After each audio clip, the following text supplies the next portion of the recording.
کس انسان کی نماز میں زیادہ ثواب ہے؟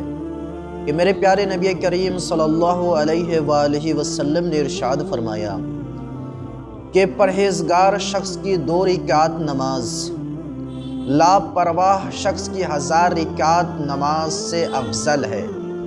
یعنی اگر کوئی انسان پرہیزگار ہے تو اس کی 2 رکعت نماز لاپرواہ شخص کی 1000 رکعت نماز سے افضل ہے۔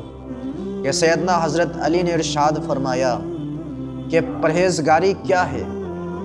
گناہوں کو ترک کر دینا اصل پرہیزگاری ہے۔ کہ میرے پیارے نبی کریم صلی اللہ علیہ وآلہ وسلم نے ارشاد فرمایا کہ 2 رکعت نماز غور و فکر کے ساتھ پڑھنا اس نماز سے بہتر ہے جو پوری رات پڑھی جائے لیکن اس میں غور و فکر نہ ہو۔ تو آپ جب نماز پڑھیں تو اس میں غور و فکر کریں اور اپنی پوری توجہ خالق کائنات کی طرف مبذول کریں، پوری توجہ خدا کی طرف کریں اور یہ محسوس کریں کہ آپ کس کی بارگاہ میں ہیں۔